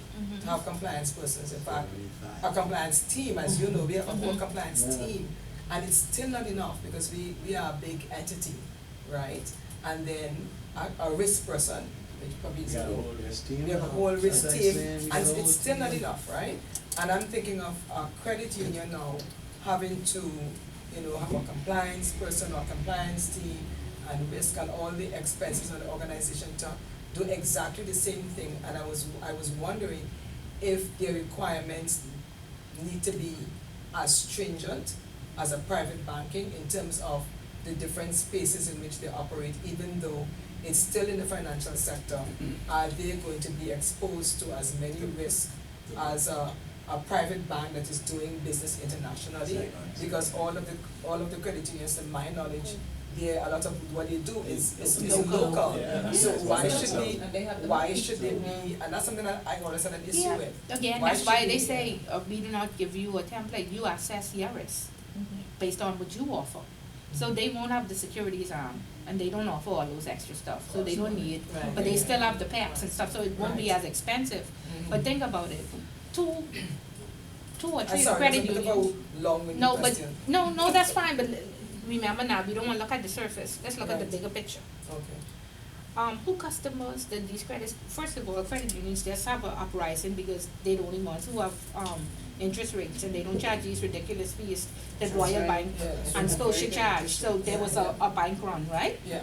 So they just stole all of Royal Bank and Scotia clients. And so therefore, who is the people in the EU making all these decisions and saying, get on the Bahamas and make sure their credit unions are regularized? Yeah. Okay, so now the customers will go back, right? Because y'all can't offer nothing. Y'all have to offer the same fees, so that's less competitiveness. Yeah. And so that's all it is. Yeah. Y'all just thief all these clients with y'all good offerings, and now we can bring them right back. Because y'all have to implement all the foolishness that we had to put in place. In terms of fees? Y'all have to go up on fees. There's no way to hire, like I just say, 4 people that y'all ain't gonna hire right now. Y'all gonna dump it on somebody till they burn out, and then we could burn out like 10 people first. Then we could believe we have to do it. Then they could do it. I mean, Private banking, do you see any private credit banking? unions, they're not gonna pay you. They're not gonna pay you. They're not gonna pay you, but they 75. ain't gonna, y'all ain't gonna survive You without can it. survive without it. Y'all can't, and that's just what happened with private banking. Do y'all not see almost every private bank in the Bahamas closed down? And with CRS, if you will have to pay your taxes, you might as well keep your money at home. So we will implement until we close you out. Yeah. Right? That's really what happened. And so y'all had a long run. I don't wanna say it over, no, let's just be Just say it. there will always be, Yeah. no, let me tell you what, see, we don't like the we don't like, They are gonna always exist. yeah, they're gonna always exist, and there's always gonna be a way, and they came up, but it was just that Royal Bank and Scotia and the CIBCs are no longer competitive because Royal Bank them offering too many fees and no rates. The credit union giving you 3 and 4%, so everybody should have their money there. I have my money there. And no fees, right? $1, you don't mind paying $1. Yeah. You see what I mean? But I mean, what's happening now, from what we've been informed, is that they're now asking, I think eventually in years to come, they're gonna ask credit unions to merge. Yeah, but you already say 2 closing down, right? Yeah. See, 2 already closing down, they can't afford it. Yeah. They just can't afford it. They don't have the customer base. And then think about, like I say, the institution that had 800 clients but didn't ask the right question, that compliance officer just looking at, I can't fix this for 800 people, but you have to. You know, so it is just, that's what it is, it's just their turn, the banks don't have their own. So now it's their own, and it's a cycle, everybody got a turn, but we will still survive, because like I said, the government, you know, we make it F&M or PLP, but if you look at the bigger picture, if in 2000, we did really not have those 22 deficiencies, the banking sector would have been wiped out from there. Okay, so now, we as future leaders need to come up with ideas, be innovators, do our research, see what happening in countries with working. Be like the Chinese and live on 20% and save 80. At least one payday. Do different things now, because we have to come together to do something different, and we don't have no natural resources. I mean, we have the natural resources that in us, but y'all know what I mean. So keep, you know, this our second industry. We have to make it strive again. One of the things that when I first came here that I observed as well is we don't sufficiently pay attention to what the other credit unions are doing in the rest of our region. Right. And We there's don't a do lot of the research. things that they're doing Yeah, we don't do that research. we are like way behind. I mean, credit unions in many other countries in the Caribbean are they're actual major financial institutions. Yeah. They're not operating in the traditional credit union mode or space anymore. So even if they got to the point where they have to be regulated by the central bank, they've been operating as major financial institutions for so long that it's not going to be a surprise. And about 6 years ago, the Inter-American Development Bank had a Caribbean-wide program where they were providing funding for all of the credit unions in the region that could qualify to give them technical assistance as it pertains to many of the areas that we're talking about here. And the country that they had the biggest issue with funding was the Bahamas, because many of the credit unions, when we approached them, they said they didn't need any assistance and they didn't want to change the way that they were doing things. Yeah, because remember now, just like the US giving you, I could give Dominican Republic $2 billion a year. Why? Because when it's time to call in favors, I call it, you remember, you get my $2 billion. Of course, we don't need no help, because what we have to pay you back in return. Yeah, but for the Inter-American Bank program, that wasn't alone. That was grant funding. That was Nothing in this world is free. Nothing. The Chinese come and they build us, they donate us that very nice stadium. Right? That beautiful, beautiful stadium, right? They didn't outfit it. But I mean, They didn't outfit I it. did take the Then you point had and to make it outfit it as from China. $550 million and all us like this and the seat like this. $550 million, we couldn't get it outfitted cheaper from America.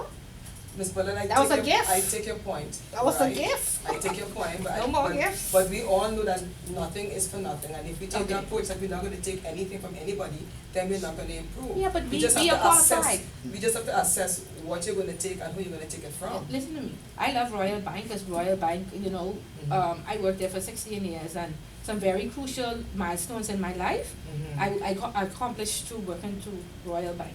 I love Royal Bank. Royal Bank been open from 1908. Okay, I teach marketing as well, and we do a marketing program and a project. Do you know from 1908, Sabas has been legal only 3 years, even though they've been open longer, island law. They have contributed more to this community than Royal Bank from 1908. Yeah, I know, I know, Okay. I'm aware of that. Okay, so Yeah. we don't need somebody else who will come into the country and take it elsewhere. We need it to stay here, okay? And so I think the next wave is the Island Luck Bank, and you know, because that money is gonna stay here, it's gonna help develop the communities, it's gonna develop the people. We don't need somebody who gonna hold us at our throat, who's so big that we can't match up against. Okay, we need something to stay here, because everything is outsourced. Except us, and getting that expat pay. You know what I mean? We here, and everything outsourced, and they making millions of dollars. So something has to stay. So that's why I say we need the next new thing. We know that we losing it slowly. But what, do we just sit back and lose it? Or like you suggested, let's look at what they doing. This is a good thing going on, and it's helping the countries, right? Yeah, And it it's is, helping the it is. people. And so that's what we need. But we can't pick up a book and read it. And even if we don't take funding from people, as simple as and as basic as being involved in what is going on in the region, if you And know it. your CEOs, go and attend major events, Yeah, but I tell you, I read the conferences. newspaper every day. Yeah, or read the papers. That's a part of compliance function. You have to read that. You are supposed to know about these things. But just for you as a citizen, you should know what's going on in your country and how you could help. And when these people come out and say, vote for me, you know what you're voting for. Not for this rhetoric with a T-shirt and a mug and then jump up and down a party. No. You the hammer, yeah. So this is why you need to stay abreast and know what's going on and know what's happening. Because we are the future leaders. Stop thinking that I cannot do it. No, one of us will make this difference. One of us will implement this. One of us will go and see what Luxembourg has done or any other Caribbean country that is successful. That's what you do. You go and see what has worked already, and then you tweak it. Yeah. But we feel like it's somebody else's job. And you know, in fairness to us as Bahamians, since independence, I think that we got comfortable. We were comfortable, and we just have to come with our comfort zone now. Yep, And yeah. realize I that the believe world we is have to do changing. it. It's a different kind of environment. Mhm. And, Change the culture. And for some of us, we're kind of just want to bury our heads in the sand. I mean, I wouldn't be sitting here if I wasn't jolted into a new position. Right. You know, so But thank God. and that's the way we are, so, we have to handle each other with respect, because it is what it is, we're in Yes. a changing environment. And I think with time, with that, we will begin to send people to see what's different, rather than just blatantly accepting what these people are saying to us. Right. You have to be knowledgeable enough to speak to them and say, let's negotiate. But if you aren't even knowledgeable enough to speak, and you don't have a plan, would you will go to the EU and sit down? Peter Turnquest out there and he negotiating and he reading and he saying, listen, they did this in Luxembourg, why can't we do this? Give us this chance, so I support him. Because he is working. I support Ryan Pinder. Before Ryan set the ground where he was working. So they're the people who I support. I don't worry about PLP or FNM no more. I support who will make the difference, who will fight, who will do their work. You out there shaking everybody's hand and giving out cup and arm and I don't have time for that. But you actually you will pave the way. Because we so good at talking. We could talk, I could make this into a song right now. Okay, how many times I don't say this, but act. How many of us are gonna act? How many of us are gonna make a difference? How many of us are not gonna sit to the credit unions and listen, this just happened in the bank? Right? So now we can sit in the credit union every day and watch it happen and then say, oh my God, credit union's closed down. Wow, I shocked. Right? Who trying to make the next move and trying to make a difference? And trying to say, if we do not stop these banks from closing down, if we don't stop all this outsourcing, there is going to be nothing left. And then there goes all the jobs. Okay, so stop talking. Please do, and do research and be knowledgeable. And when these people start talking, understand, because they only can tell you it on the surface. Not until you dive deep and you do some research, you'll be like, not until you understand the methodology. Okay? Why can't China giving all this money for influence when they give us this port for 192 million? They just acquire Guatemala and acquire 3 ports in Africa, we want them to give us $192 million and we don't know how to billionaire and we don't know how to pay bills. We learn from the stadium and everything else that they give us. That is only for influence. Look, they come and block. I mean, the U.S. U.S. embassy. We have to move. Yeah. Come on. Think about they want influence. It's a nice island for them to own. Yep. Okay, they even had talks about going to Andros and the USA. Oh no, don't even come there. Okay, it's all for influence. Okay, but we have to be able to take care of ourselves. We have to stop borrowing. We have to make this money. We have to network. We have to come together as a group and help each other. Because China prisons are full. When they say let's build the stadium, they send 1,000 prisoners, and so you see them Chinese out mingling. No, they can't. They under arrest. 10 years of hard labor. Go to the Bahamas and build. You could go over to the beach, but you remember you in jail. So wherever we put you and whatever we feed you is fine. But our prisons are full. No for you. You're laughing. You see them anywhere. You see any little Chinese baby running around? No. Okay. Whenever all these lonely behaving girls, 1,000 man come and nobody get none. Think about it. I wonder about that right away. Think about it. But that strategy in that sense, Her Majesty's prison been full from how long? They say that could hold 900, we get 1,600, I think. Come on. You see them displacing any Bahamians anywhere, hard labor, and people in there for white collar crime. But they gotta go there. So think, you gotta do research, see what works, and do it. Don't have no Chinese baby. We're gonna take care of us. You don't go down there. No, but that's what you do. Yeah. Stay prisoners. But anyway, read, do research, learn, make a difference, please. Don't let all my talk go in vain and in waste. Okay? Let's get back to this book. All that on methodology. Go ahead. But we understand, explain these things. Don't stand up in the front of people and talk for 2 hours, garbage. It's been done. And then, I trust, there was a lady who was there for 30 years, and she thought she should have been the manager. And they brought somebody else from the retail side over as the manager. And guess what they do? They say, you train her for us, please. Well, hello. She was going on retirement after that. If she didn't show that woman everything wrong, every single thing wrong. You think she wouldn't go as far as central bank, but she showed her, when it was time to file a report to central bank, she tell her how to do it wrong, everything. And when we got a fine and they brought her in, they said, but you've been here for 30 years and why would you tell her to do it this way? That's incorrect. She said, well, I wasn't qualified to be the manager. She was, so I think she's smarter than me. She should have checked these things. She didn't. You don't come to manage somewhere that you know nothing about and don't check. And she completely, with a straight face. Straight face. You wasn't taking her job.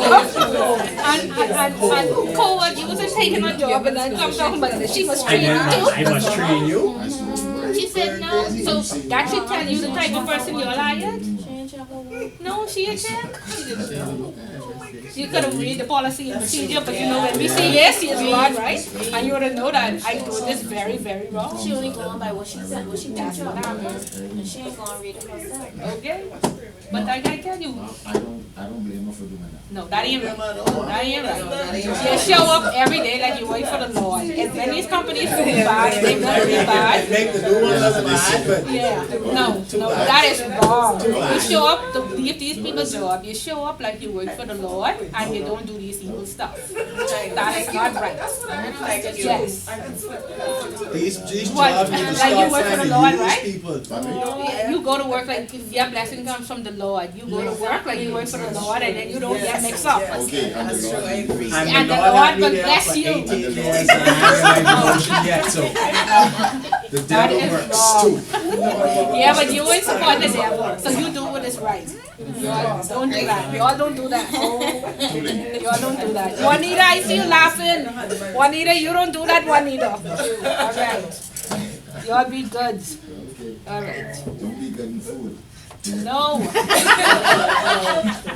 the Lord, when one door closed, the Lord will open another door. Yeah, that's all. So you always do what is right. And I think I even though. Moral of the story, cover your own backside. That's all I'm saying. Check, yeah, read, yes. Yeah.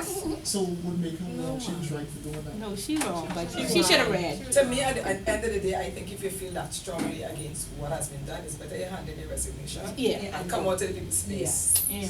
Because to me, I always feel as if She you about didn't to get retire. something that Yeah, was she was. for you. They She put about her to retire. See, What are she you thought signing for? she thought she would get the position, but And they thought retire they with it. retired her Okay. instead. I But just want you know, ma, listen, that woman.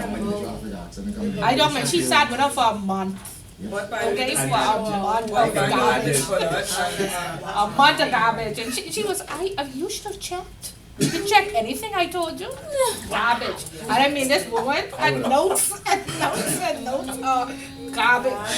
But by the way, people feel very strongly about, and I could see that, right, about not assisting in those circumstances because a lot of that is happening Yeah. and too much of it is happening. Yeah. Exactly. Yeah. When people are in a position and they just bring But it you have to. They You work. using you body for from years. other country and Don't repay you. they But pay you evil. 80 and they offer them 150 Yeah, and yeah. then they want you to train them and a lot of that is taking place. Yeah, but vengeance is mine, and if you cover it in the blood, God will provide. You have to think that way, because it is happening, but you have to think that way. I think it's best you just keep your integrity. Integrity, Yeah. Communication is not.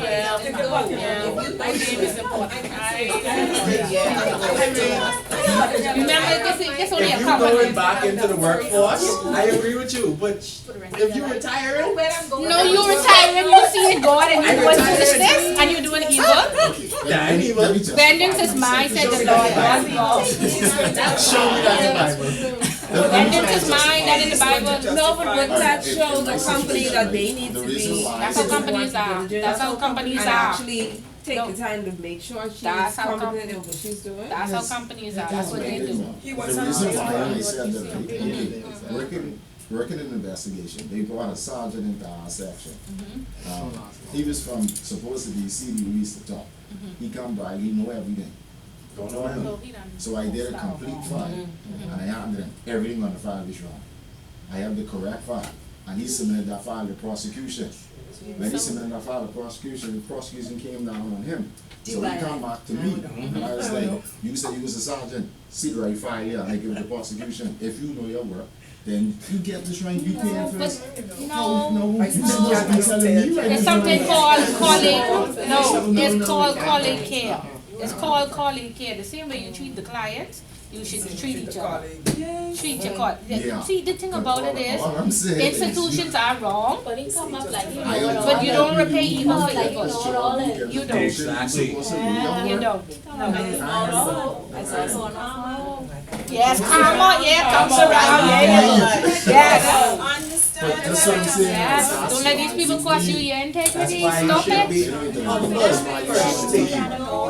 humble yourself first. Just leave, act like you know it all. Yeah, just don't. Oh Lord, y'all be good. That's why y'all get to learn to do what is right, not what is wrong. I slept like a baby. Yeah. Is there a chapter in the book on integrity?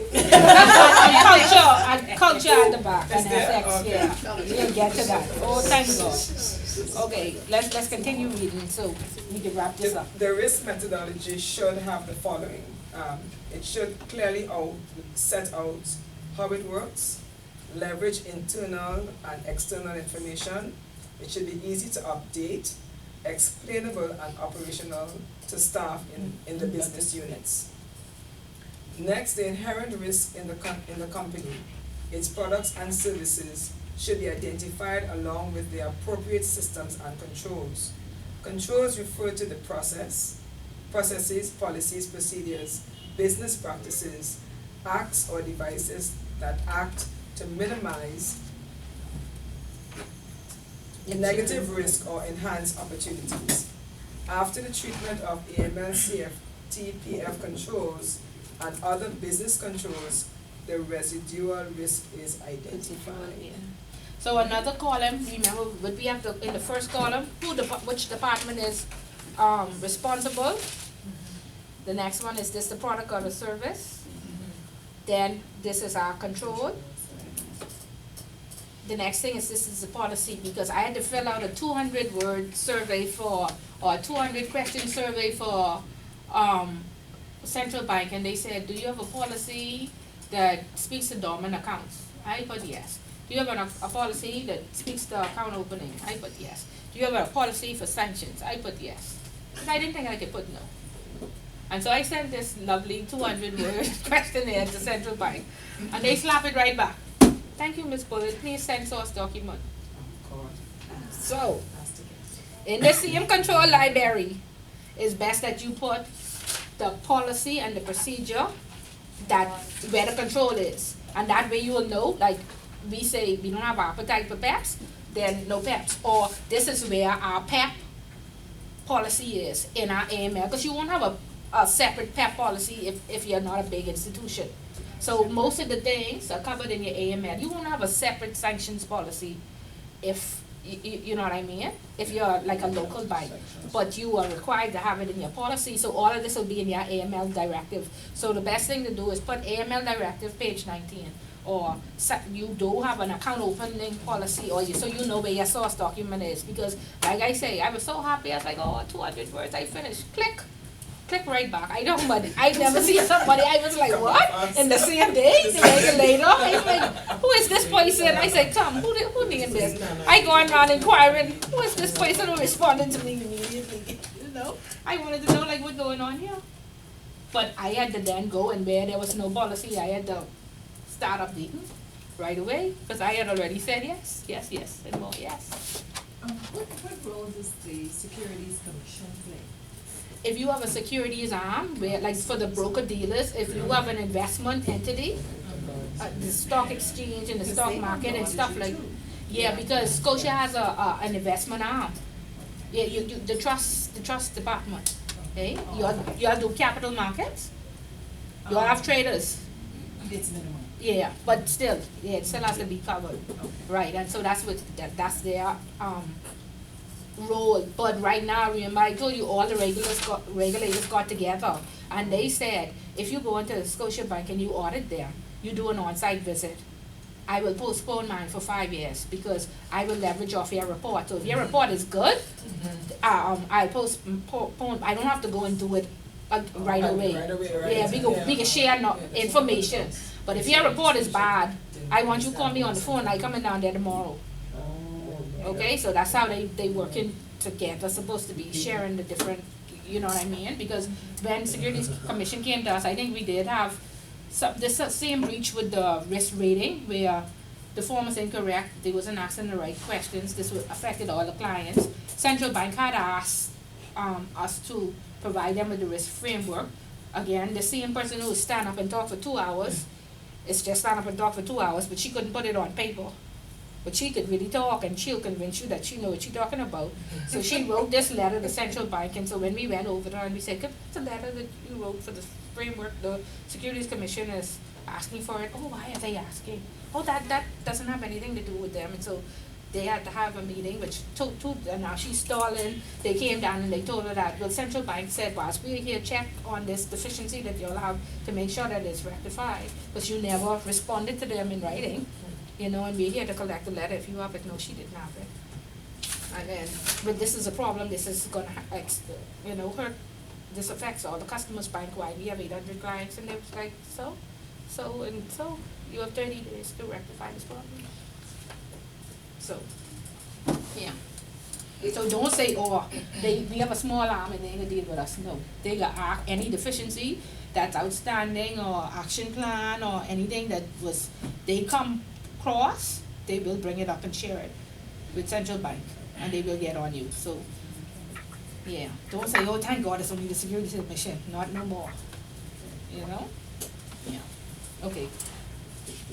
So yeah, we understand put the policy, because when the survey is apparently coming out every year now, or every 2 years, when you answer these surveys and you say yay, you need to say where the source document is, and a lot of times we don't know. So there is mapping, you call it, different positions call it something else. But right here is where you could have all this in one, but you should have a mapping to say, where do I cover corresponding bank, where do I cover bearer shares, where do I cover PEPs? Is there a standalone policy or is it entwined in my AML policy? So you would know where to reference these things right away. Right? Okay, good. Continue? Mm-hmm. Okay, so let me start with the risk is identified. AML CFTPF risk assessment should be repeated annually. A risk assessment process assists in the effective and efficient operation of the company by identifying those risks that require particular management attention. And a most common one that a lot of institutions do is we offer trust accounts, but we don't have anybody with STEP. You all know the trust qualification is the STEP. Oh, no, you can't be hired without it. Yeah, but we have a lot of people. The trust officer resigned, and so the next relationship manager, I just dumped these accounts on them, right?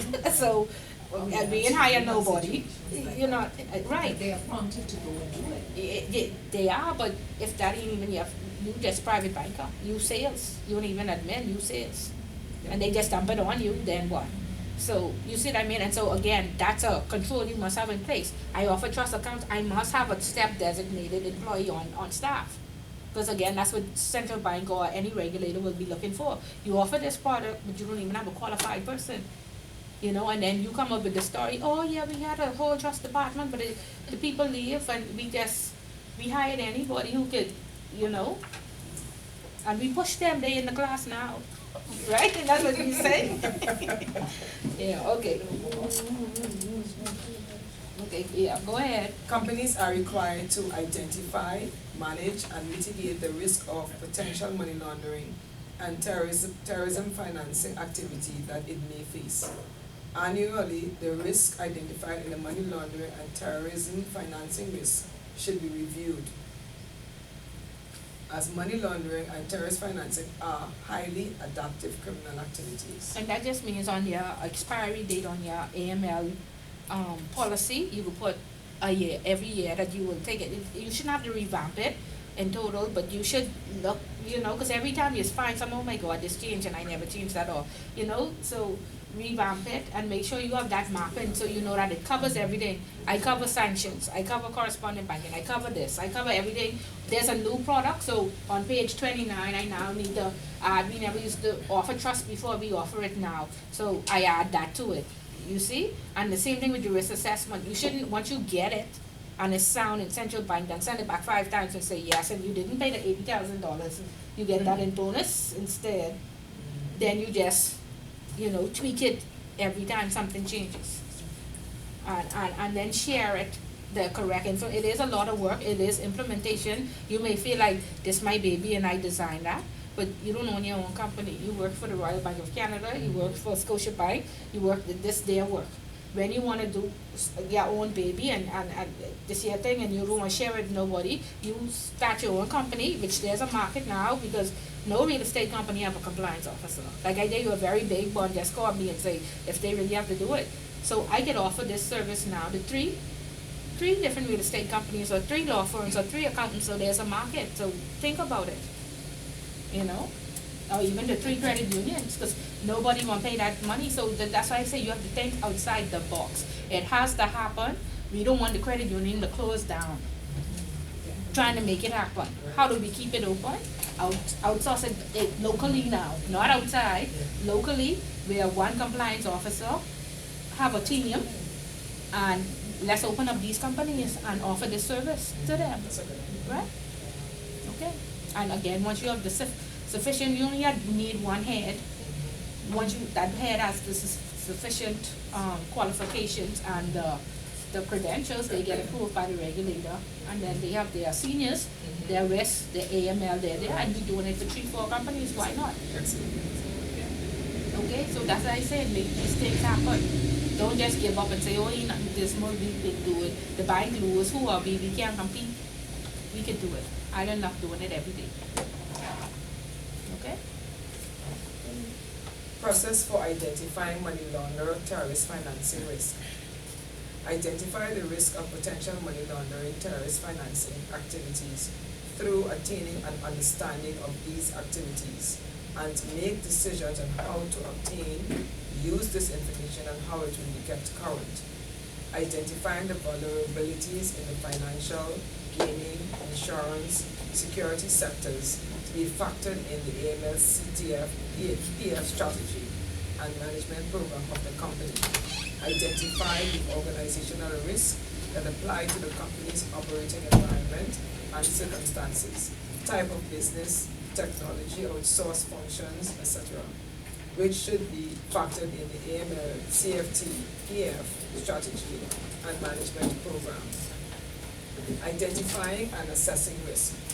There are 4 steps in identifying and assessing risk adapted from the International Organization for Standardization, ISO. Risk, number 1, 4 steps. Risk identification.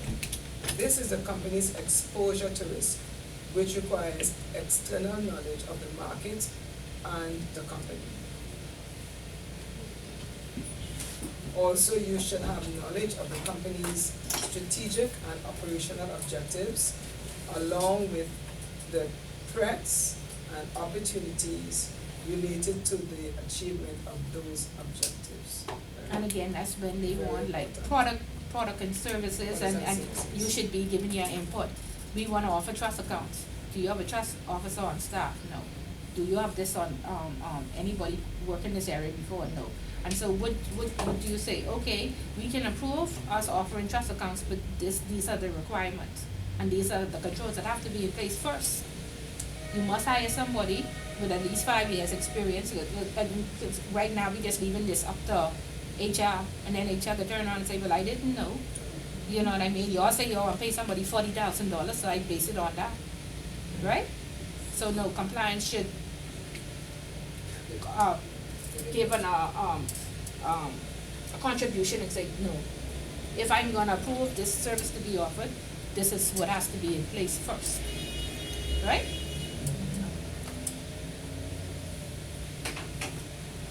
Risk analysis. This is an assessment of the probability that an event will occur and the consequences. This is usually approached by using a score of high, medium, and low to assess the consequences and probability. 3, risk evaluation. The company has to decide which risk to accept and which need mitigation. The risk in each category, high, medium, and low, should be prioritized. The company's risk appetite will determine whether to accept the risk, taking no action, or to avoid the risk. Too much corruption with PEPs in the Caribbean, let's not take PEPs at all. The criteria for deciding which risk to be escalated to the board or risk committee should be agreed. Risk treatment. This includes risk control, mitigation, risk avoidance, and risk transfer. And the example given for risk transfer is insurance. It is the process of selecting and implementing a course of action in order to reduce the risk. This is conducted only where the risk, once evaluated, is outside the company's risk appetite. If the risk falls within the risk appetite, it might be accepted. In this case, it should be monitored as the risk may change over time. Okay, so you know, like in the local banks, they always have one on the spot financing. They have a target to meet, and so they create these things. I offer a credit card at 3% and then move it up to 15%, and you know what I mean. So you have to chime in on all these things to make sure that you have that little white writing to the bottom that says 3% introductory rate, 10% after the first year. You see what I mean? And so when the rate goes up, you'll see like a lot of people calling in, complaining, and so that's now reputational risk. People will come out and say, oh, they trick us, they do this, they do that. And so It ain't so much always just if we offer it to a pep, but even small things like that. This the promotion for the month, you know what I mean, in the retail banks. This what we could do. You have to make sure that you assess the risk, you identify the possibilities of what you create scenarios. What could happen? Is this susceptible to fraud? Is how much reputational risk we have when this rate jump from 3 to 10%? How much people go slander us on the radio and on social media? Or, is it worth it? You see what I mean? So stuff like that. We good or everybody done sleep now? You all on sleep, right? Message overload. No more stories we gotta read. Come on. Yeah, but the stories help. Yeah, but at least we understand as we read and we can relate this and say, okay, It's good. helpful. All right, so let's keep reading. Before the compliance officer conducts a money laundering terrorist financing risk assessment, he or she should understand beside the following: definition of money laundering, terrorist financing risk in domestic legislation, and or parent company. And so in this same compliance legislative matrix, normally, or even in this risk assessment, where you have sanctions is covered on page 33 of my AML policy. You could have that it's section 34 of the FTRA, or you know what I mean, or and from recommendation 1. Because remember, I tell you how the legislation works. International standards, laws, regulators do the guidelines. So you could say central bank guideline, but this is the source document. So you have the trail, and sometimes you do need that information. What law? And if you're working with what do I call them? Foreign private bankers. They always want to know why you're doing this, and they always feel like compliance overbearing and have over-regulating, And I tell you, it depends on where you work. If you work in the Canadian banks, you're conservative. If you work in the Swiss banks, then you do anything. And so they just say that they business savvy and they trying to make money, and so therefore, like Venezuela, they're not concerned about doing business with Venezuela, even though it's heavily sanctioned, and there's a lot that has to be. You have to watch that and watch Russia and watch what is sanctioned and how it's sanctioned. Okay, so we get that? Yes. Yeah. Okay. That's just me. No more examples. Well, Okay. The company's definition of risk, scope of the money laundering terrorist financing risk, with or without sanctions, definition of customer types, definition of regulated activity, any legal prohibitions on certain customers under appropriate sanctions regime.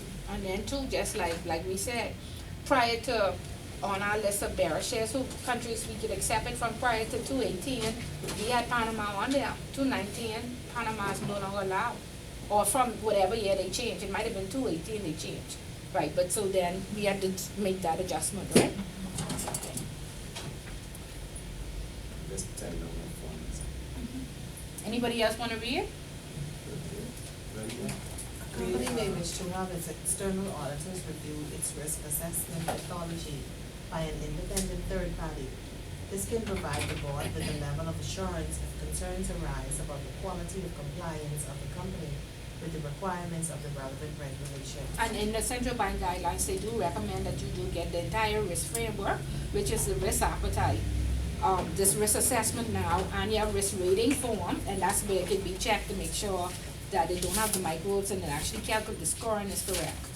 Okay, so they want you to go out and get an attestation from a Deloitte or whatever to confirm that it is right, because they only can send you back the letter and tell you it's wrong. Yeah, I don't think they go in detail to tell you what's wrong. You have to go out and find out exactly, or they can put it in some terminology. But like I said, they're very helpful.